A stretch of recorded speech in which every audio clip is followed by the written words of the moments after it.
dushimiye Imana rero yaturinze iyi minsi yose kuko mubizi muri ibi bihe turimo bitatworoheye, ibihe bikomeye, ariko muzukuri turashima uburinzi bw'Imana bukomeje kubana natwe, tukaba tukirimo duhumeka umwuka w'abazima. Ikigira kabiri, turashima Imana yo mu ijuru, nshimira abayobozi bacu, nshimira abapastori bakomeje kubana natwe muri iki cyumweru cyose gishize. Kandi muzukuri ndagira ngo babwire yuko nshimira cyane amagambo y'Imana twabashije gukurikirana, amagambo y'Imana babashije kutugezaho yihumure, kandi nizera neza kuko abantu barimo kuyakurikirana kugira ngo babashe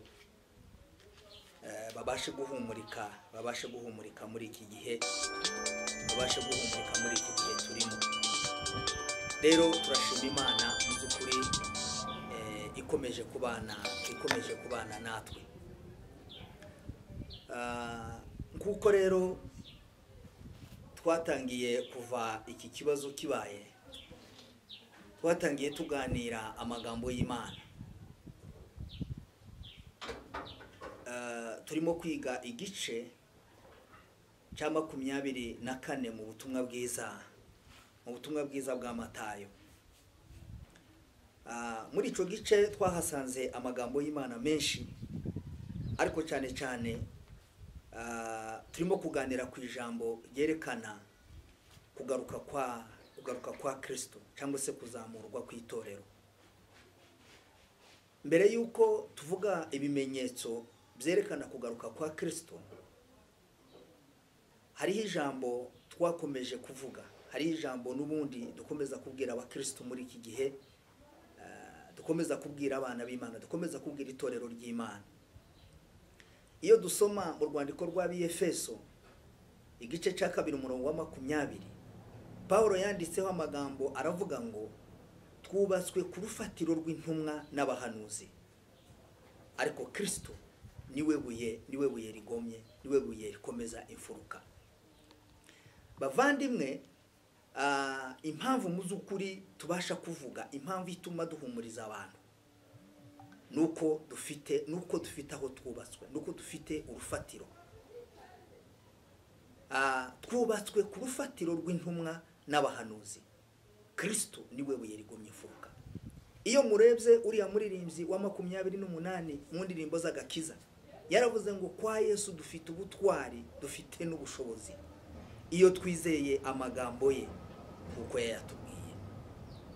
Igituma rero tubona ico kuvuga nuko dufite assurance, nuko dufite urukingo muri ibi bihe bikomeye, muri ibi bihe bigoye, igihe isi abakomeye n'aboroheje, ingabo z'ibihugu, ibintu byose byahagaze.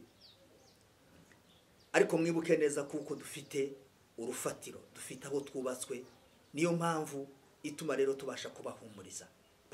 Petero yarabyanditse mu gice cya 3, Petero wa mbere, aravuga ngo mube mwiteguye neza gusubiza buri muntu wese waba ubabajije impamvu z'ibyo byiringiro mugira, kuko ibyiringiro byacu niko umuririmbyi yaravuze ngo dufite ibyiringiro bifite ubugingo, kubera kuko dufite umugabane mu bwami bwo mu ijuru.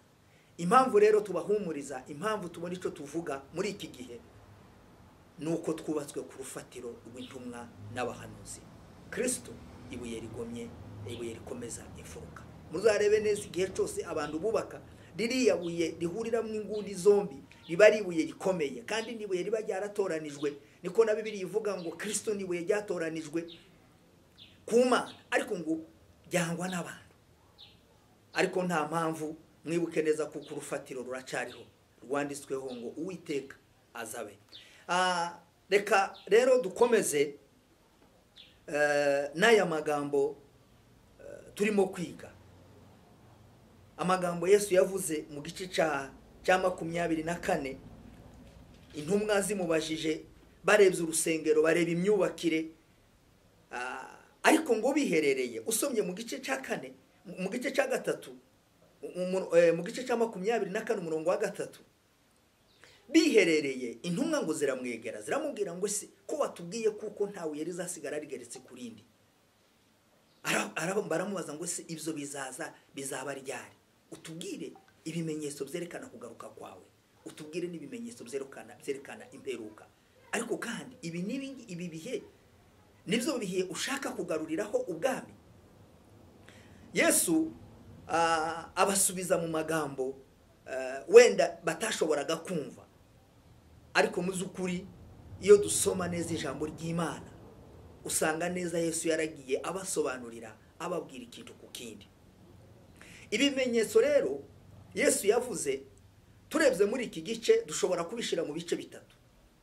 Igice cya mbere ni ibimenyetso dushobora kuvuga kuko ari ibimenyetso biblique cyangwa se ibimenyetso religieux, ibimenyetso dusanga muri Bibiliya.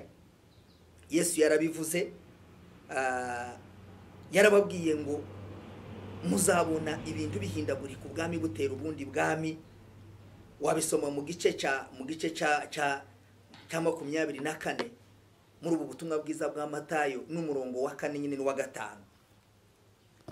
Arabasubira ati mwirinde hatagira umuntu ubayobya,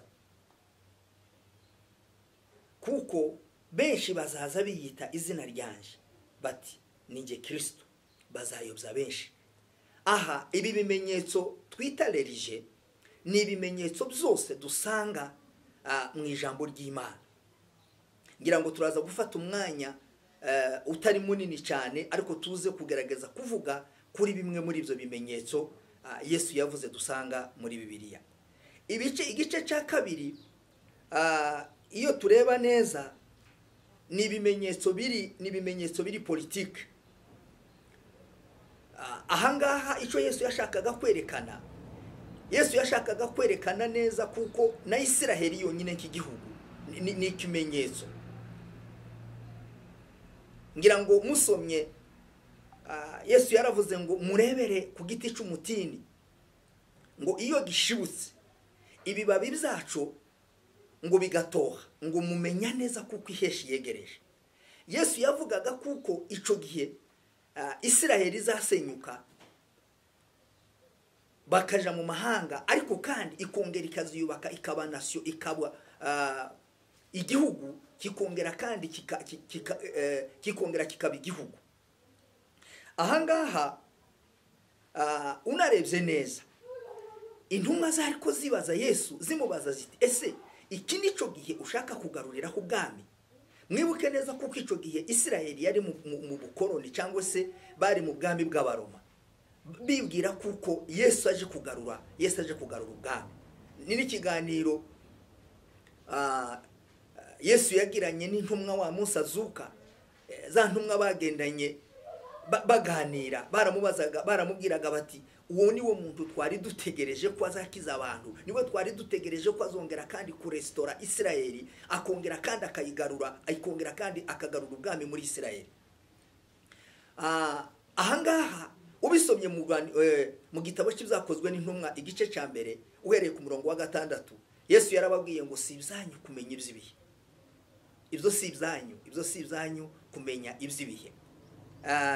Ahangaha rero unabisomye kandi mu buhanuzi bwa Daniyeli, uhereye Daniyeli yarabivuze mu gice cya 2 ubwo yavugaga ari ya mami yose yabanjije, ariko aravuga ngo ayo mama azatambuka, ubwami bw'Abarundi buzatambuka, ubwami bw'Abamedi Peresi, hanyuma avuga ubwami bw'Abagiriki, avuga n'ubwami bw'Abaroma, ariko aravuga ngo nyuma y'ubwo bwami aravuga ngo yabonye ubundi bwami bukomeye, yabonye ubwami bw'iteka, abona ubwami buzoba restore, butazongera kandi kuvaho, butazongera kandi gukurwa n'ubundi bwami. Ubwo nibwo bwami bw'Imana, ubwo nibwo bwami bw'umwami wacu Yesu Kristo, nibwo bwami dutegereje tuzabamo. Ahangaha rero muri ibi bimenyetso igice cya 2 yashakaga cyangwa se cyagaragaraga, hagaragaragamo ibimenyetso, hagaragaramo ibimenyetso biri politike. Ubisomye ngira ngo wabireba mu gitabo cya Daniyeli igice cya 2 umurongo wa 44, ukanabireba ndetse no mu gitabo cyo kubara igice cya 24 uhereye ku murongo wa 17 aho Baramu yavugaga ngo ndamubona ariko ntandi hafi aracari kure, aravuga ngo inyenyeri zakomoka mu ruzaro rwa Dawidi, ubutware bwe buzaba ku bitugu. ubwo bwami nibwo dutegereje, ubwo bwami nibwo twiringiye, nibwo tuzabamwo ubwami bw'Imana budashira. Hanyuma rero ikindi gice cya 3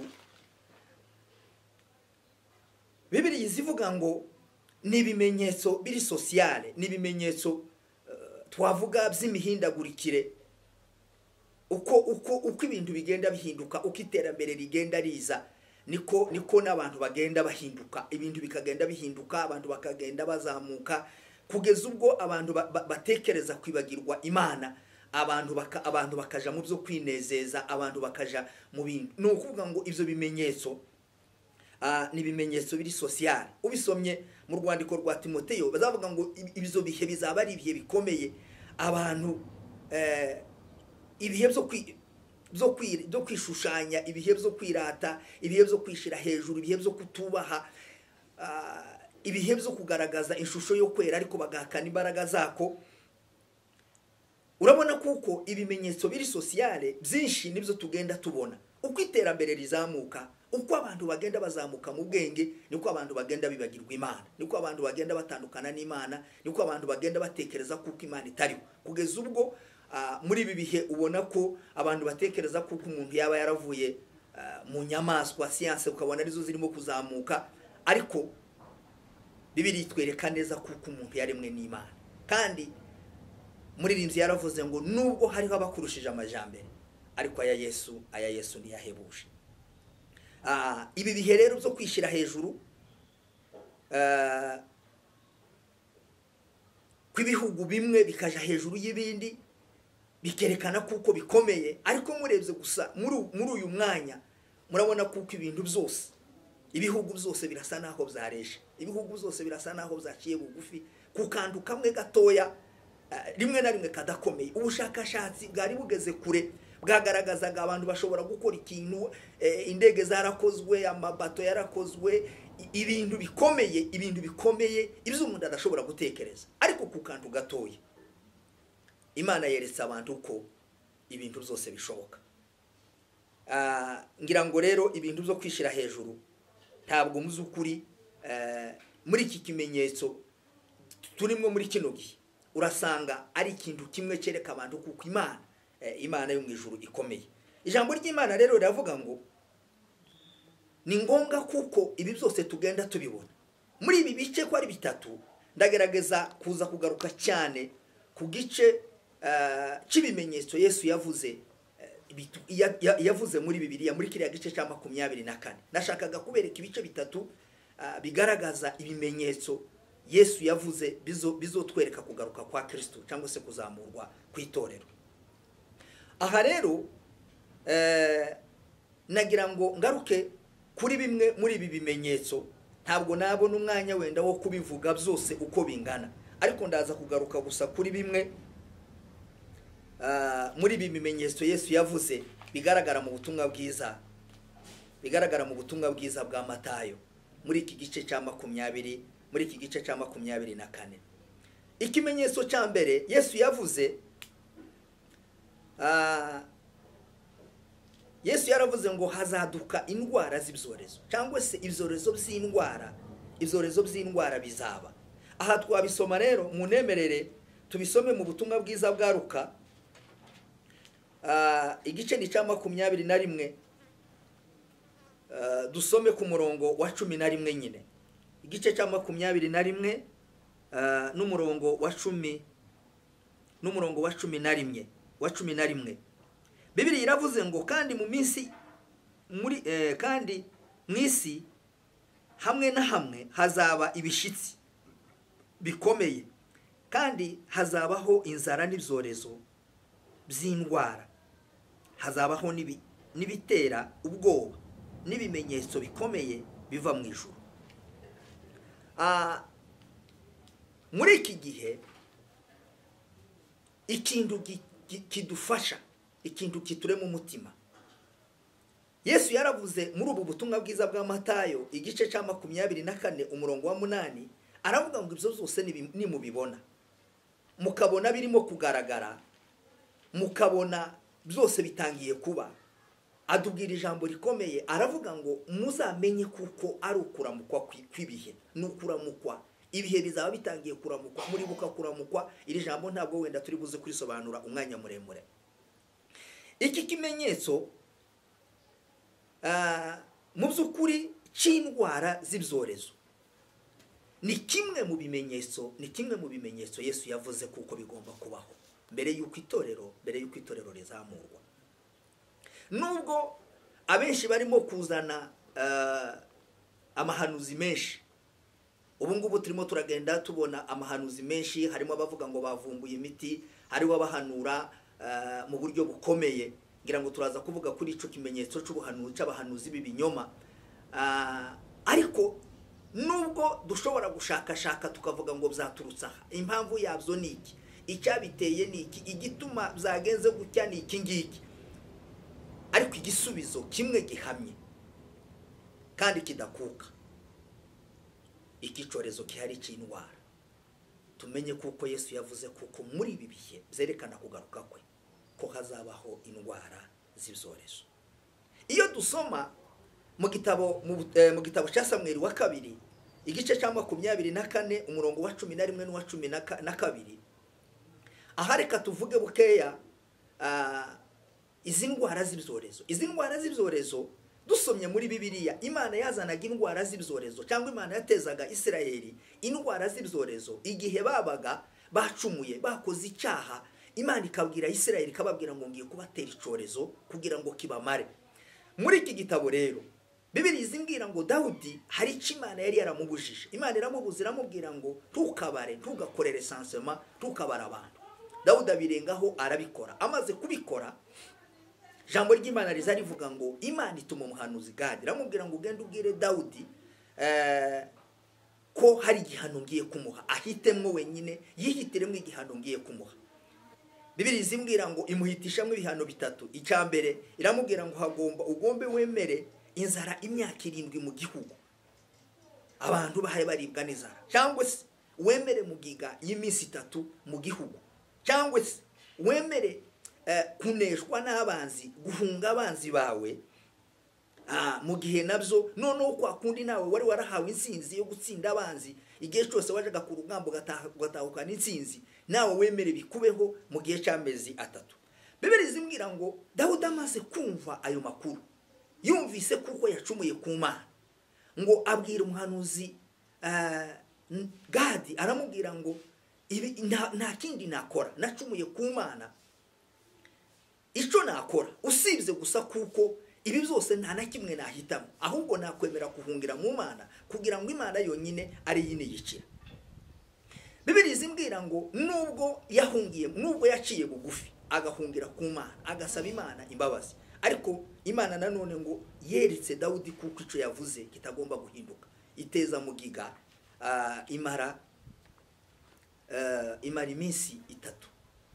Munsi wa 3 marayika ngo Imana ibwira marayika wari warambuye ukuboko kubwoko bwa Isirayeli, hamaze gupfa abantu benshi ibihumbi, iramubwira ngo hagarika.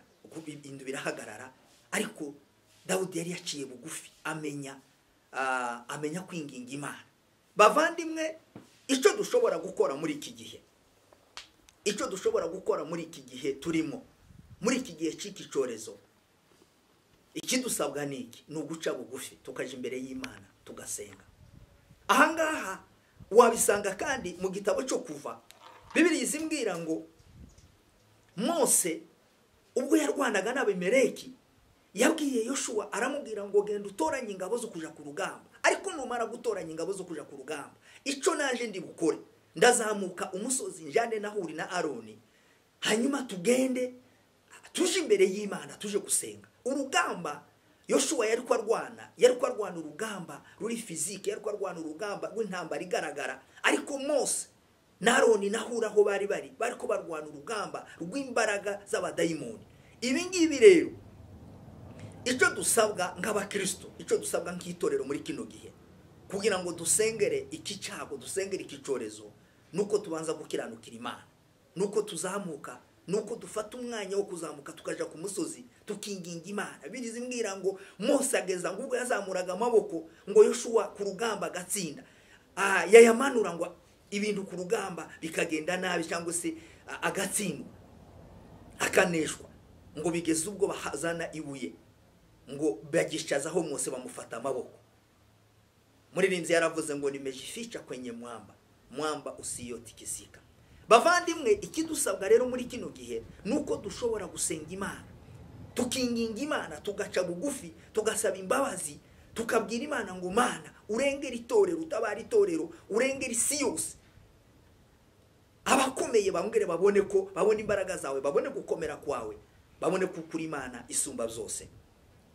Ahangaha rero mwibuke kandi Mose ubwo Imana abantu bari bamaze kwivovota, abantu bamaze gukurikira babatasi 10 bazanye inkuru y'incamugongo. Imana ngo irebye ukuntu abantu barimo kwivovotera Mose, Imana irebye ukuntu ngo yakoze ibitangaza n'ibimenyetso bikomeye, ariko abantu ubwoko bw'Abisirayeli ngo ntibwabimenya kandi ntibwabyemera. Imana ngo ipropose Mose iramubwira ngo abangaba ndashaka kubarimbura bose bakureho, ndabateza icyago cya mugiga kibakureho, hanyuma wewe nzakubwira ubwoko bukomeye. Mose arayibwira ngo ntabwo byashoboka, yinginga Imana, arayibwira ngo Mana wibuke neza imbaraga wakoresheje ubakura mu gihugu cya Egiputa. Ukunda abantu bagiye babibona, nuramukubarimbuye bazavuga ko utasohoje isezerano, kandi bazavuga ko wananiwe kubashitsa mu gihugu wabasezeranije. Imana ngo yisubiraho, ariko Imana yirahirira avuga ngo aba bose tebazinjira mu gihugu cy'isezerano. Bavandimwe, icyo dusabwa rero muri iki gihe ciki kibazo, ciki cyorezo turimo cyakwiriye isi yose, cyanyeganyeje amahanga bakomeye, ibintu byose bikaba byahagaze. Abakiranutsi nukuja imbere y'Imana tugasenga, kandi twizere neza kuko Imana ifite imbaraga zo kurambura ukuboko kwayo ikabasha guhagarika iki cyorezo, ibintu bigasa kandi bikongera bigasubira mu buryo. Icya kabiri, ikimenyetso Yesu yaravuze ngo hazazaho abahanuzi b'ibinyoma n'abigisha b'ibinyoma. Reka mvuge kuri iki kintu wenda mbe mvugitindaho bukeya iminota itari myinshi. Muri iki kimenyetso Yesu yavuzemo ibice bibiri. Harimo igice kivuga kubigisha b'ibinyoma n'abahanuzi b'ibinyoma. Abigisha b'ibinyoma, iyo tubireba neza, n'abantu banyuranya n'ijambo ry'Imana, n'abantu bigisha icyo ijambo ry'Imana ritavuga, n'abantu bayobya abantu bakurikije irari ryabo. Iyo tubisoma Bibiliya itubwira ngo izi nyigisho z'ibinyoma zishingiye ku bice bigera hafi nko kuri 5. Igice cya mbere Bibiliya izimbwira ngo ni inyigisho zigisha amacakubiri, zitandukanya abantu, zirema ibice mu itorero, zitandukanya imitima y'abantu. Imitima ntiyongere kugira ubumana, imitima ntiyongere gukunda Imana, ahubwo kuko Imana ari ubumwe, ariko bo izo nyigisho zo zihagararira cyane ku macakubiri no kwiremamwe ibice. Icya kabiri, Bibiliya izivuga ngo ni inyigisho zihakana ukuri kw'ijambo ry'Imana, ni inyigisho zitemera ukuri kw'ijambo ry'Imana. Kandi musomye neza mu butumwa bwiza bwa Yohana, Yesu yaravuze ngo azabezesha ukuri, ngo kuko ijambo rye ari ukuri. Tugomba kumenya ukuri, tugomba guhagarara ku kuri, tugomba kwiga ukuri. Igice cya gatatu Bibiliya izimbwira ngo ni inyigisho zihuje n'irari ry'abantu. Ubisomye mu rwandiko rwa Timoteyo wa 2 igice cya 4, Bibiliya izivuga ngo baziremera bigisha bahwanye n'irari ryabo, ngo baziziba amatwi, ngo amatwi yabo azabarya mu gihe bazaba barimo ntibazashaka kumva inyigisho z'ukuri, ariko ngo biremera bigisha bahuje n'irari ryabo, babigisha ibyo bashaka, babigisha uko bagomba kugenda. Ubisomye mu gitabo cy'Itangiriro no muri iriya ndirimbo ya 38 mu ndirimbo z'agakiza, igitero ngira ngo cya 2, Nowa yakomeje kubigisha, Nowa yakomeje kubabwira, ababwira uko ibintu bimeze, ababwira kuko isi zarimbuka, ariko ngo inama zigaterana, inama za guverinoma zigaterana, abantu bakavuga ngo ibi ngibi barimo kuvuga ni ukubesha, mureke dukomeze twinezeze, mureke dukomeze dukore ibyo dushaka, dukore uko imibiri yacu, dukore uko ibitekerezo byacu uko bitubwira. Ariko ntibzabujije ijambo ry'Imana, ntibzabujije ijambo ry'Imana gusohora. Rero bavandimwe, ndagira ngo muzukuri mbabwire yuko izi nyigisho z'ibinyoma zirahari. Igice cya gatatu, igice cya kane ni inyigisho zigaragaza ishusho yo kwera ariko zigahakana imbaraga zabo. Bishaka kuvuga iki? Bishaka kuvuga ko n'abantu bambaye impu z'intama ariko kandi imbere ari amasegaryana. N'abantu bararikira, n'inyigisho zituma abantu zitwara abantu mu bice, bararikira byinshi mu mitima yabo. Icya gatanu ni inyigisho zitemera ko Yesu Kristo ari umwana w'Imana. Ahangaha ndagira ngo wenda ntabwo turi bubivuge cyane, ariko ndashaka kubereka ko muri iki gihe hariho n'amadini amwe atemera ko Kristo ari umwana w'Imana. Hariho n'izindi nyigisho zimwe zirimo kugenda zivuka zitemera ubutatu bw'Imana. Kandi neza usoma Bibiliya tubwira ngo mwiremwa Imana mu mugambi kugira ngo igaragare. Ubisomye mu gitabo cy'Imigani igice cya 8 uhereye ku murongo wa 30 biza bivuga ngo ico gihe cyose nari umukozi w'umuhanga, nagaragaraga imbere yayo ndi umukozi w'umuhanga. Imana rero kuza mu mubiri kwari kugira ngo ize gucungura gucungura ubugingo bwacu. Rero Imana yambara umubiri. Paulo arabyandika aravuga ngo ubwiru bw'Imana burakomeye. Ubwiru bw'Imana burakomeye. Imana kwerekanwa ari umuntu, ikabana natwe, ikagendana natwe. Aha rero umwuka w'Imana, Imana rero mu buryo iri muri twebwe muri iki gihe ni uburyo bw'umwuka. Mubisomye mu butumwa mu gitabo kizakozwe n'intumwa, cyakora muzahabwa imbaraga, mwuka wera niyabamanukira kandi muzaba abagabo. Uwo mwuka rero ni uba muri twebwe. Kandi ubisomye neza mu rwandiko rw'Abaroma bizabivuga ngo ntitwahawe umwuka w'ubwoba, ariko twahawe umwuka udutinyura, uduhamiriza neza ko turi abana b'Imana. Mu gice cya 8 uhereye ku murongo wa 16 na 17 bizabivuga ngo umwuka w'Imana ngo uhamananya n'umwuka wacu, ngo ukemeza neza yuko turi abana b'Imana. Rero izi nyigisho ntabwo zemera kuko Kristo ari umwana w'Imana. Ikindi ni inyigisho zishakira indamu. N'abantu bashaka indamu, n'abantu barema ibintu ariko kugira ngo bashake indamu, bashaka kugira ngo bahaze inda zabo. Ubisomye mu rwandiko Paulo yandikiye ab'Ifilipi yaravuze ngo hariho benshi bagenda ukundi, ngo abona babwiye kenshi indira. Aravuga ngo Imana yabo ni inda. Rero bavandimwe, izi nyigisho mu by'ukuri zirakomeye, ariko cyane cyane wabisoma muri kiriya gice twavuze cya Timoteyo wa mbere igice cya 4. Reka dusome iki gice cya Timoteyo wa mbere, Timoteyo wa mbere igice cya 4. Timoteyo wa mbere igice cya 4 uhereye ku murongo wa mbere. Mwumve uko Paulo yabwiye, uko yavuze hejuru y'aba bantu. Yaravuze ngo ariko umwuka avuga yeruye ati mu bihe bizaza bamwe bazagwa bave mu byizerwa, bite ku myuka iyobya n'inyigisho z'abadayimoni, bayobejwe n'uburyarya bw'abigisha b'abanyabinyoma, bafite inkovu z'ibyaha mu mitima yabo kizurusha. Ndagira ngo iki kintu mu by'ukuri kuri izi nyigisho z'ibinyoma na Petero yarabyanditse mu gice cya 3 umurongo wa 2. Yavugaga kuko aba ni abantu bigisha bakurikije irari ryabo, bashaka kurema ibice. Usomye mu gitabo cy'Ibyahishuwe bizabivuga ngo ni inyigisho zigisha gusa ibintu bijanye na prosperity, byigisha kubwira abantu kuko bari bukire, kubwira abantu ahangaha iyo tuvuga iki kintu ngira ngo wenda abantu babisobanukirwe neza kandi babyumve neza. Ijambo ry'Imana riravuga kuko tugomba gukora, kandi bikavuga ngo udakora ntakarye.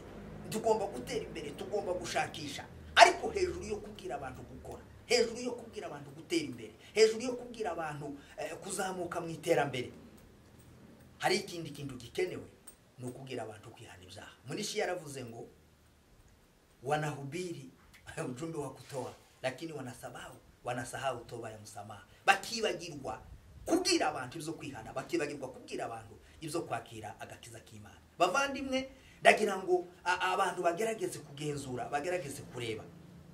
Ikindi ni inyigisho zivuga cyane kuri za deliverance, kubohoka, ariko wareba uburyo uko kubohoka kurimo gukorwa. Rimwe na rimwe bakavuga kubohoka, ariko kubikora ntibabikore.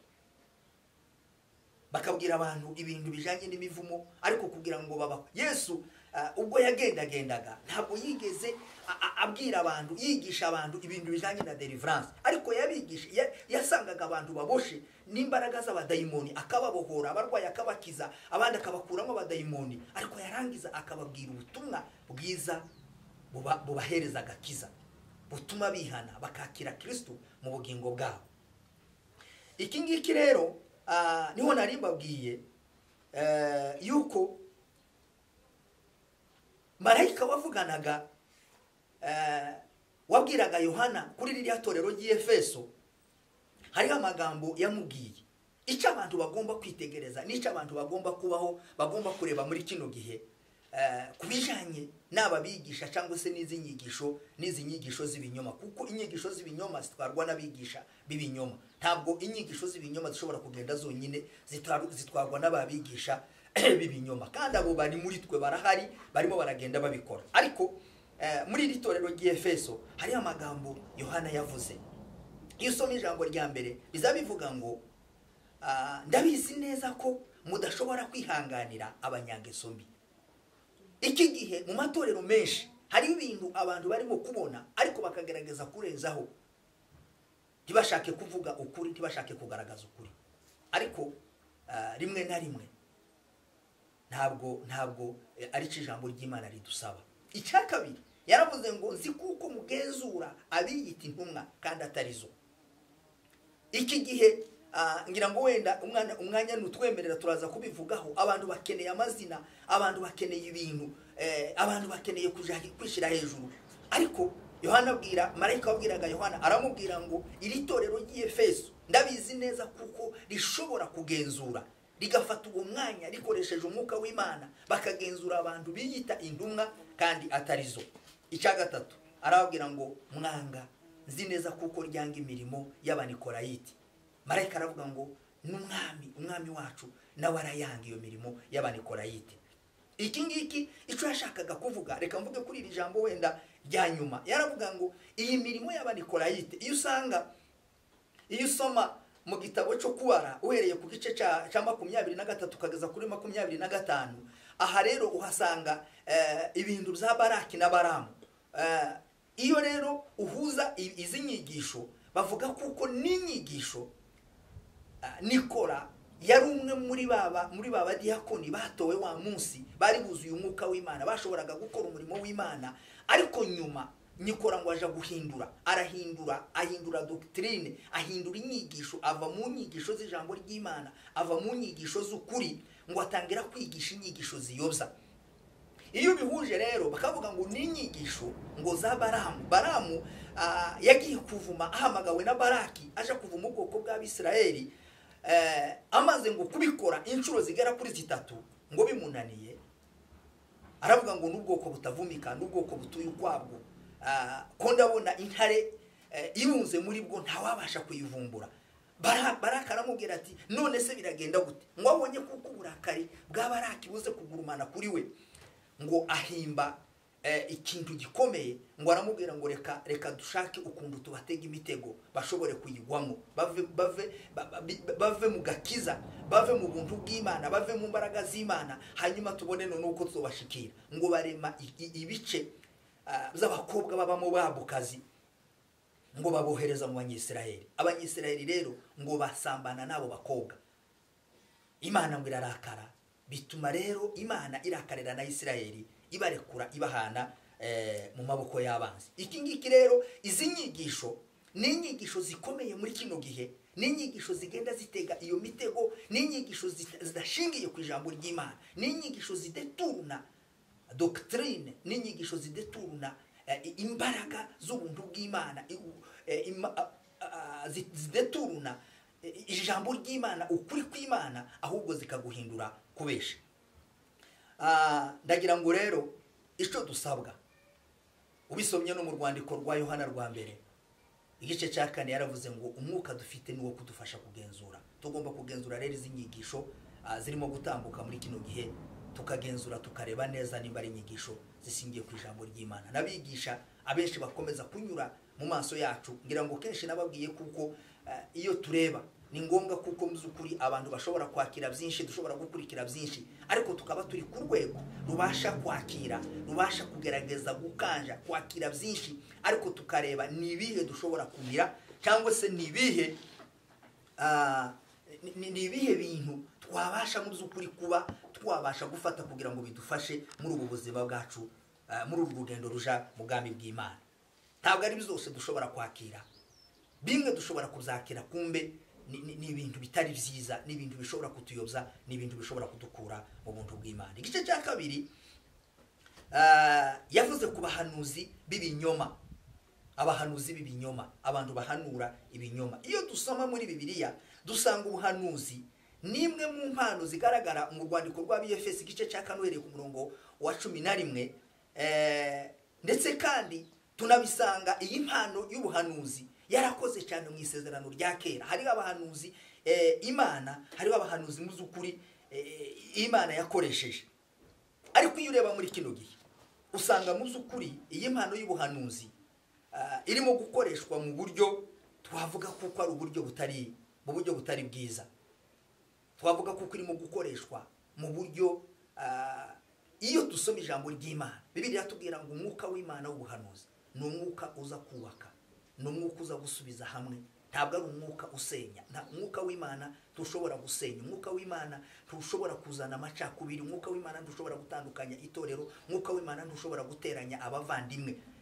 Ibi muzabisome mu gitabo cy'Imigani igice cya 6, biza bivuga ngo bene abo bagabo b'indarike baza bateranya abavandimwe. Ni abantu bakoresha iyo myuka yo kubesha, iyo myuka bita ko ari imyuka y'ubuhanuzi, ariko ari imyuka yo kubesha. Ubisomye mu gitabo cya Yeremiya, iki gitabo rwose ngira ngo Imana yakivuzemo amagambo menshi. Usomye igice cya 14 n'umurongo, usomye igice cya 14 n'umurongo wa 14, biravuga ngo Uwiteka arambwira ati, abahanuzi bahanura ibinyoma mu izina ryanjye sinje wabatumye, kandi sinabategetse haba no kuvugana nabo. Babahanurira iyerekwa ry'ibinyoma n'iby'ubupfumu n'ibitagize umumaro n'uburiganya bwo mu mitima yabo. Aha Imana yashakaga kubwira Yeremiya, yashakaga kumwereka kuko benshi barahanura, ariko bagahanura badatumwe n'Imana, bagahanura bakavuga ibintu byinshi, ariko mu by'ukuri badatumwe n'Imana. Iyo bisomye muri iki gitabo kandi cya Yeremiya igice cya 6 ugasoma umurongo wa 14 n'uwa 15, iho biza bivuga ngo uruguma rw'abantu banje ngo mwarwomoye. 14, uruguma rw'abantu banje mwarwomoye baruca hejuru bavuga bati ni amahoro, ni amahoro, ariko rero nta mahoro ariho. Mbese nta soni bagize bamaze gukora ibizira. Reka tube turekeye ahangaha. Iki ngiki Imana yashakaga kubwira abantu, kuko muri iki gihe iyo tubona ukuntu impano z'ubuhanuzi zirimo kugenda zikora, nizinyura hejuru y'ingoma zitazoma. Nabahanura amahoro, nabahanura ibyiza, nabahanura guhabwa za visa, nabahanura kubaka amazu, nabahanura kuvuga kugura amamodoka meza, nabahanura kuzara, nabahanura ibyiza, nabahanura gutunga. Ibyo nabyo si bibi iyo muzukuri ari bivuye ku Mana, ndatekereza kuko atari bibi. Ariko nimba atari by'Imana yakubwiye kubwira umuntu, tumaze kuvuga yuko Dawudi yacumuye ku Mana, ariko amaze gucumura ku Mana, Imana ituma umuhanuzi, Imana ituma Natani, iramubwira ngo genda ubwire Dawudi kuko yakoze icyaha. Ngira ngo abahanuzi benshi muri kino gihe ntabwo bakibwira abantu kuko bakoze icyaha, ntibakibwira abantu kuko bagomba kwihana, ariko bababwira kuko ibintu bimeze neza, ahubwo bakababwira ko ibitarimo kugenda neza ari biterwa n'abandi bantu.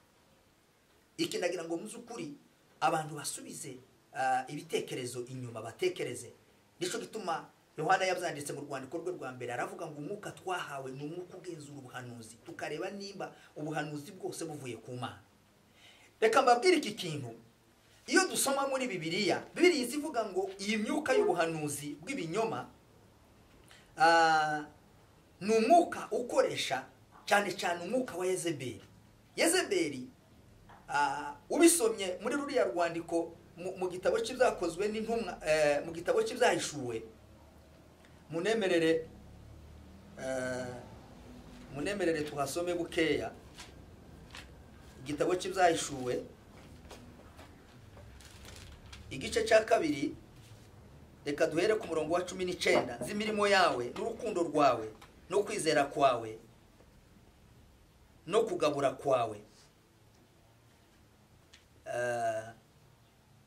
19. Nzi imirimo yawe n'urukundo rwawe no kwizera kwawe no kugabura kwawe no kwihangana kwawe, n'uburyo imirimo ya nyuma iruta iya mbere kuba myinshi. Nyamara mfite icyo nkugaya, nuko kuko ukundira urya mugore Yezebeli wiyita umuhanuzikazi, akigisha imbata zanjye akaziyobya kugira ngo zisambane kandi zirye intonorano.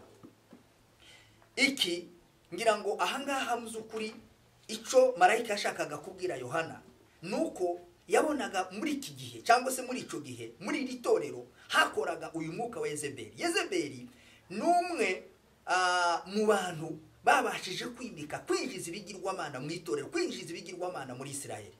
Ngo Ahabu atangira kuramya ibigirwamana, ategeka na Isirayeli kuramya ibigirwamana. Icya kabiri, umwuka wa Yezebeli ni umwuka wari ushingiye ku busambanyi. Ibi ni ibintu bikomeye, n'inyigisho wenda abantu bashobora kuzafata umwanya uhagije bakagenda bazivugaho cyane. Icya gatatu, umwuka wa Yezebeli ni umwuka wo kubesha. Mwibuke ko Ahabu umunsi ashaka kunyaga uruzabibu rwa Naboti, ari umusabye Naboti akamubwira ngo ntashobora kumuha gakondo ye, atashe ngo yanga kurya. Na Yezebeli aramubwira ati zihorere, zashaka uko ruruya ruzabibu ndukugarurira. Ngo arema abagabo b'ibigoryi, ngo abakira mu karubanda, ahamagara abantu bose ngo baravuga ngo bahamye Naboti kuko yatutse umwami agatuka n'Imana. Ngo Naboti aterwa amabuye arapfa. Umwuka wo kubesha. Uyu mwuka ni umwuka ukomeye, ni umwuka wa Satani, ni umwuka urimo gukorera mu bahanuzi, ni umwuka urimo gukorera mu bahanuzi b'ibinyoma. Ndagira ngo rero icyo twavuga ahangaha abantu bagomba kwirinda, ni ukwirinda rero aya mahanuzi ateranya abantu, ni ukwirinda amahanuzi aca mu itorero, ni ukwirinda amahanuzi aca mu imitima, ni ukwirinda amahanuzi atuma abantu batongera gusenga Imana, abantu batongera kwishimira Imana kuko bisanzwe. Iki ni ikibazo gikomeye cyane. Nicyo cyatumye marayika wabwiraga Yohana aramubwira ngo kuri iri torero rirasabwa kwihana, rigaca bugufi, abantu bakava muri izi ngeso, abantu bakava muri uyu mwuka uyobya abantu. Ibi bintu z'ibigirwamana, hariho abantu batekereza kenshi na kenshi ku kintu cy'ikigirwamana, abantu bakibwira kuko ibigirwamana ari bya bindi gusa abantu bashira hariya bakabipfukamira bakabisenga. Ariko reka nkubwire ibigirwamana byinshi usomye mu buhanuzi bwa Ezekiel igice cya 14 kwereye ku murongo wa 3 yaravuze ngo ibigirwamana byinshi byimitse mu mitima y'abantu. Hari ibintu abantu bimika mu mitima bakabigira ibigirwamana ariko ntibigaragarira abantu bakaja mu nsengero bibwira ngo bariko barasenga ariko bafite ibindi bigirwamana bimitse mu mitima yabo, bimuye Imana mu mitima bimikamo ibigirwamana. Ivyo rero Imana irashaka kuko bisenyuka, Imana irashaka kuko bivaho kugira ngo abantu babashe gusenga Imana. Ivyo bigirwamana byimiswe mu mitima, umugabo yo kubera ikigirwamana, umugore yo kubera ikigirwamana, abana bawe yo kubera ikigirwamana, imyenda wiguriye yakubera ibigirwamana n'ibindi tutavuze. Ivyo byose bishobora kukubera ibigirwamana, ariko Imana irakubwira ngo imura iyo myuka, imira uwo mwuka wa Yezebeli, mwuka wo kubesha, mwuka udashingiye kukuri kw'Imana. Icyo dushaka kurangirizaho, ndashaka kubabwira ko nubwo tuvuga, nubwo ijambo ry'Imana rivuga ibi, ariko haracariho abakozi b'Imana, haracariho abahanuzi b'Imana, haracariho abavugana n'Imana, haracariho ab'Imana ibwira bakivugisha ukuri, bakibwira abantu kuko bagomba kwihana, bagomba guca bugufi, bakihana bagasenga Imana, Imana ikabagarukira, Imana ikongera igasubiza ibintu byose mu buryo. Ndagira ngo rero bavandimwe babwire kuko iki kimenyetso cy'abahanuzi b'ibinyoma n'abigisha b'ibinyoma ni kimwe kirimo kunyura cyangwa se ni kimwe kirimo kugaragara mu matorero turimo uyu munsi, mu bihugu no mu bindi n'ahandi henshi.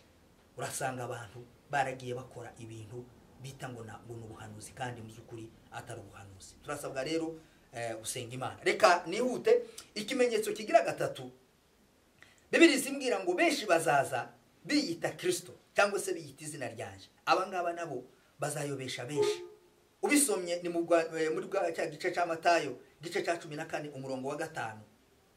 Aha iyo dusoma ijambo ry'Imana, ndashaka kubabwira wenda hamagambo gusa abiri. Ijambo rya mbere ubisomye mu rwandiko rwa mbere rwa Yohana igice cya 2 n'umurongo wa 18 kizakivuga ngo ba antikristo cyangwa se abo ngabo bamaze kuba benshi muri twebwe. Barahari ni benshi, ntabwo ari bakeya. Ariko ikivuga muri iki gice, icyo Yohana yashatse kugaragaza, icyo Yohana yashatse kwerekana ni igiki. Igice cya 2 urwandiko rwa mbere rwa Yohana murongo wa 18. Bana bato, tugeze mu gihe cy'imperuka, kandi kuko mwumvise yuko antikristo azaza, niko nanone hamaze kwaduka aba antikristo benshi, ndetse nibyo bitumenyesha ko igihe cy'imperuka gisohoye. Aba antikristo Yohana yavugaga barahari, ariko mu buryo bw'amayobera, mu buryo butagaragara. Baracari mu buryo bwo kwihisha. Bigaragarira ubusomye mu butumwa bwiza bwa Matayo, biravuga ngo muzamenyera ikintu cyose, muzakimenyera ku mbuto cera. Igiti cyiza kikera imbuto nziza, n'igiti kibi kikera imbuto mbi. Isoko nziza itanga amazi meza, isoko mbi igatanga amazi mabi. Aba rero ba antikristo benshi Yohana yavuze bamaze kugaragara, bariho muri kino gihe cyacu.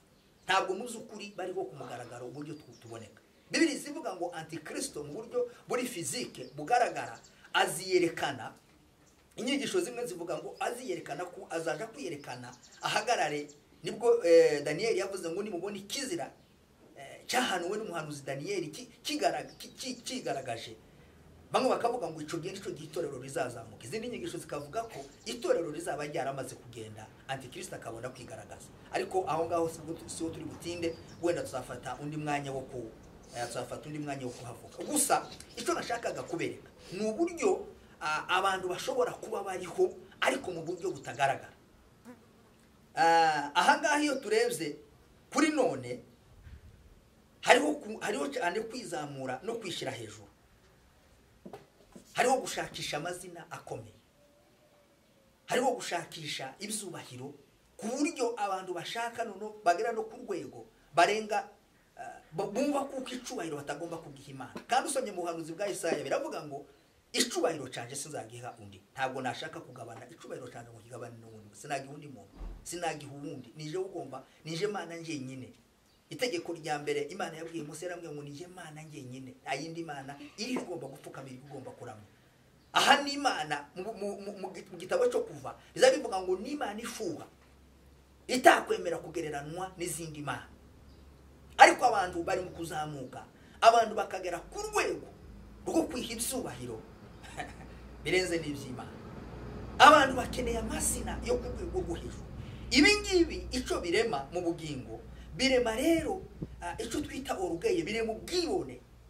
Ubwibone rero bukaganisha mu kurimbuka, bukaganisha ahantu habi.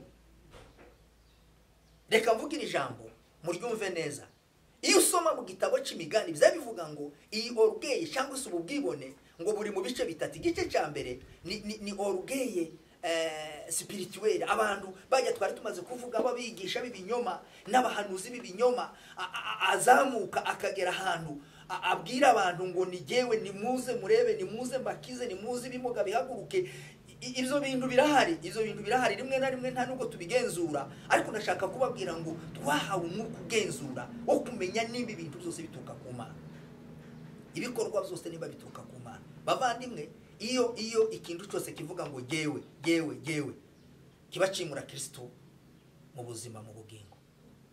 Ariko Paulo yaravuze ngo gewe ntacyo nshoboye, ariko nshobozwa na Kristo umpa imbaraga. Iyo Kristo ari muri twebwe niwe udushoboza gukora byose, niwe utuma impano yaduhaye zibasha kugira icyo zikora. Rero iyo orugeye spirituel yo kuvuga ko ari uhanura, nije wigisha, nije usenga, nije uririmba, nta wundi rimwe na rimwe ugatekereza kuko ntunamenye kuko wayihawe n'Imana, ntunamenye kuko urimo gukorera Imana, ariko ukumva kuko kuri top ukimura cya cyubahiro cy'Imana, ariko ugashaka kuba ari wowe wishira muri wa mwanya. Ndashaka kukubwira ko icyo biganishaho no kurimbuka. Icya kabiri ni orugeye academique, y'amashuri, amadiplome, hariho za degree, hariho n'ibindi na za doctorate n'ibindi ntabasha kuvuga ahangaha, ntazi za professor n'abandi banyabwenga abashakashatsi bo ku rwego rukomeye. Ibi ngibi rero nibyo bigenda bikatuma umuntu agera ahantu yumva kuko nta wundi. Ariko icyo utekereza nicyo ugomba kumenya, urwego rwose ushobora kuba ugezeho rwa diplome, umenye kuko ufite umwarimu wakwigishije, uwo mwarimu nawe afite undi wamwigishije, uko niko bikomeza niko bigenda.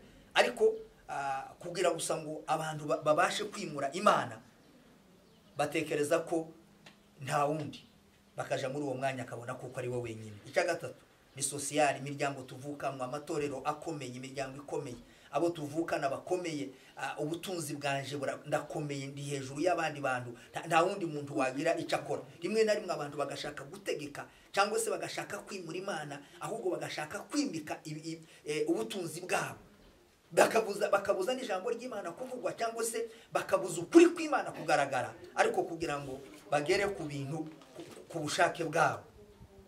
Icyo dusabwa ni ukwicisha bugufi. Dawudi yamaze kumenya kuko yacumuye ku Mana, amaze kumenya kuko yakoze ibyangwa n'Imana, aca bugufi, arihana.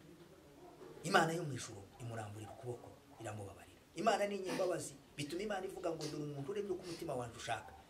Ahangaha rero iyo duciye bugufi, iyo tutizamuye, iyo abantu batagiye kuri uru rwego rwo kwishyira hejuru, abantu ngo bakore mu buryo bw'amayobera, iki kimenyetso bavandimwe ndagira ngo mbabwire ko ni ikimenyetso gikomeye cyane, kuko kirimo gukora mu buryo bw'amayobera muri kino gihe, ko kirakora mu matorero no mu bintu byinshi tutabasha kumenya. Ariko mureke twe duce bugufi, tureke Kristo aganze ayobora ubugingo bwacu, mwuka w'Imana abashe kutuyobora, mwuka w'Imana abashe kutuganiriza, mwuka w'Imana abashe kudutunganiriza ibyo twebwe ubwacu tutakwishoboza.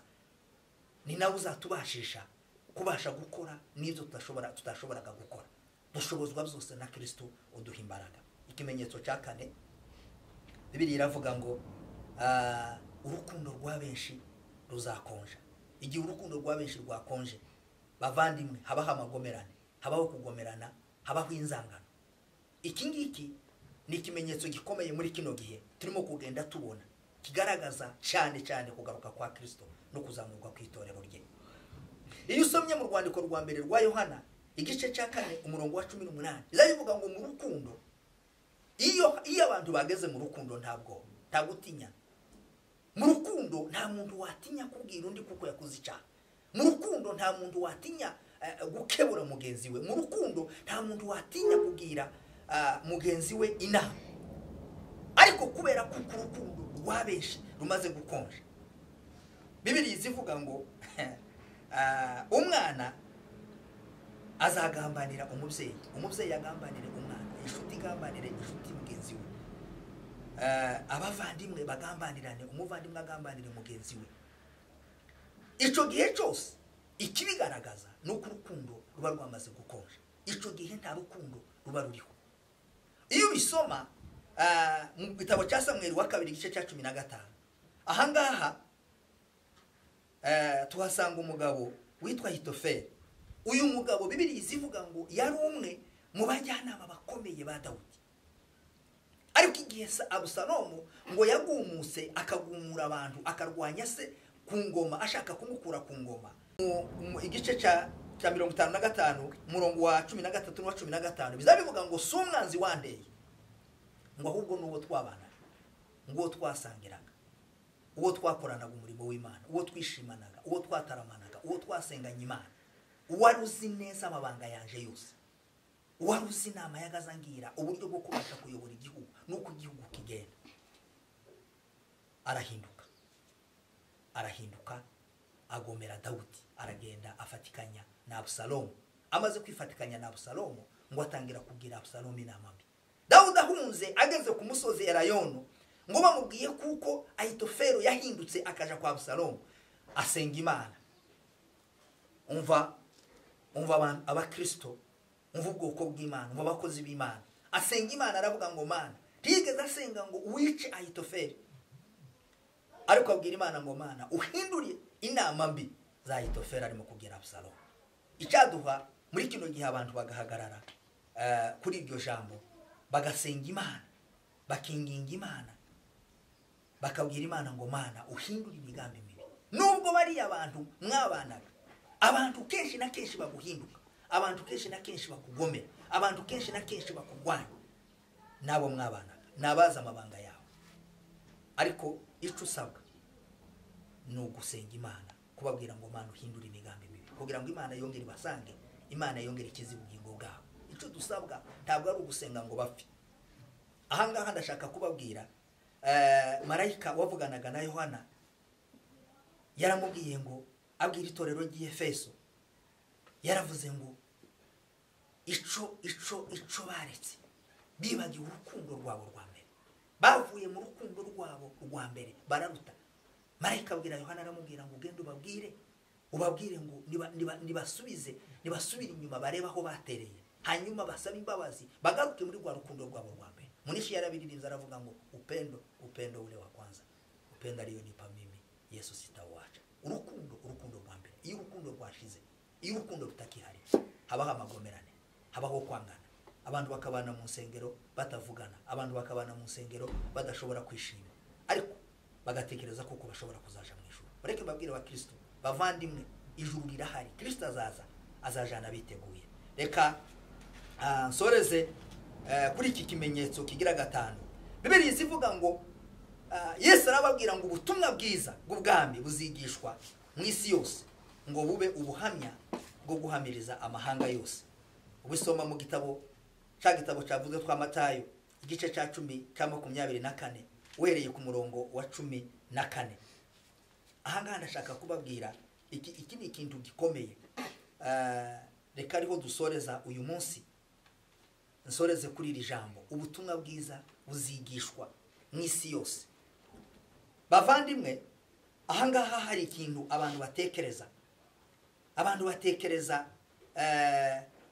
ku butumwa bwiza burimo kuvugwa.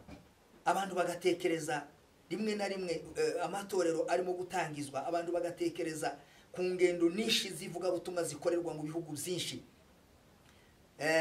ku isi hose. Ubu nyine hakagurutsa abantu. Iyo urebye ndetse marayika wabwiraga Yohana, wavuganaga na Yohana, yamubwiye ku itorero rya Philadelphia, avuga kuko ari itorero ry'ubutumwa, avuga kuko ari itorero ry'abamisiyoneri. Iri torero iyo unasomye neza usanga nta kintu marayika yigeze arigayaho, ariko yarababwiye ngo icyo mugomba kureba cyane ni ukureba nimba ibyo murimo gukora. Ubutumwa bwaravuzwe, abamisiyoneri barahaguruka bava mu bihugu by'Uburaya baramanuka bigisha ubutumwa.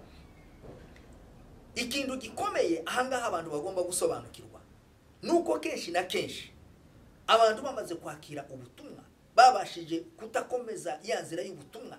Ibyo twavugaga muri babahanuzi cyangwa se babigisha b'ibinyoma, tuvuga inyigisho z'abanikorayite zihindura amadoktrine, usanga kenshi muri kino gihe abantu bigisha amadoktrine yabo.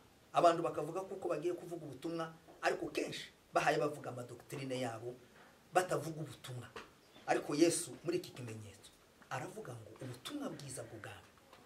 Imana yo mu ijuru ifite imbaraga zo kuzahagurutsa, zo guhagurutsa abavuga ubutumwa muri iki gihe, muri ibi bihe by'imperuka. Akenshi dutekereza ko bitashoboka turebye uko isi imeze, iterambere, tukareba aho isi igeze. Ariko nashaka kubabwira icyo Imana yavuze. Imana ikomeye ku ijambo ryayo, Imana ikomeye ku cyo ishaka gukora. Ubutumwa bwiza ni ngombwa kuko bwigishwa mu isi yose. Ubutumwa bwiza bw'ubwami, ubutumwa bwiza butandukanye n'amakuru meza. Ubutumwa bwiza butandukanye n'izindi nkuru zose z'ibyishimo bashobora kukubwira. Ariko hariho ubutumwa bwiza, hariho ubutumwa bw'agakiza. Umuriri w'ubuntu bwe uragaragara muri jye. Agakiza ke muri jyewe ni nkumuraba mu mazi. Bavandimwe, ubutumwa, imbaraga z'ubutumwa bwiza ni ngombwa kuko zigishwa, ni ngombwa kuko zigishwa mu isi yose. Ni ngombwa kuko ni ngombwa kuko zigera ku mpande zine z'isi. Kuko Bibiliya ivuga ngo impanda y'Imana izavuga, ariko iyo mpanda izavuga ije guhamagara, ije gukusanya abantu bari impande zine z'isi. Nta hantu namwe hazaba hakiriho hatarumvishije ubutumwa. Iki ndashaka kugira ngo mucumve kandi mubisome neza mu butumwa bwiza bwa Matayo. Niyo mpamvu tukivuga ko kugeza kuri uyu munsi itorero ritarazamurwa. Turabihamya kuko twiteguye nk'umugeni wa Kristo. Itorero tirirazamurwa kubera ko iki Yesu yavuze kuko ubutumwa bwiza. Ubu muri iki gihe turabizi neza kuko hakiriho amahanga, haracyariho indimi n'amoko, haracyariho imiryango, ibihugu bimwe bitaragera mu butumwa bwiza. Ariko ni ngombwa kuko ubutumwa bwiza bugomba kwigishwa. Ni ngombwa kuko ubutumwa bwiza bugomba kwigishwa mu isi yose kugira ngo buhamirize, bubu buhamya bw'amahanga yose. Ejo hatazagira umuntu wiregura ngo avuge ngo twebwe ntabwo twabashije kumva ubutumwa bwiza. Iki ngiki ni ikimenyetso Yesu yavuze kuko kigomba kubaho. Bibiliya itubwira ko Imana izahagurutsa abo bavuga butumwa, kandi bazaba ari abavuga butumwa bukuri, babwira abantu ukuri kw'ijambo ry'Imana, kugira ngo ishobozo baba barimo kubasaba ni ukugira ngo bihane, ni ukugira ngo bakire agakiza, ni ukugira ngo bakire Kristo mu bugingo bwabo, ni ukugira ngo bitegure nk'umugeni wa Kristo ugomba kuzaja gusanganira Kristo mu bicu. Ikindi, iyo tureba muri kino gihe abenshi batekereza, iyo mureba mukabona bamwe baravuga ngo amatorero, abandi bakavuga ngo na amatorero, bamwe bagaza no bavuga ngo amatorero y'inzaduka, ugasanga ni ibintu byinshi birimo kugenda bivugwa. Ariko iyo urebye neza, wibutse neza icyo marayika yabwiraga itorero rya Laodikiya, yarababwiye ngo nubwo muvuga ko muri abakire, nubwo muvuga ko mumeze neza, nubwo muvuga ko bikomeye, ibintu biri ku rwego rwo hejuru, nubwo muvuga kuko muteye imbere, ariko arababwira ngo mwumve ko muri abatindi.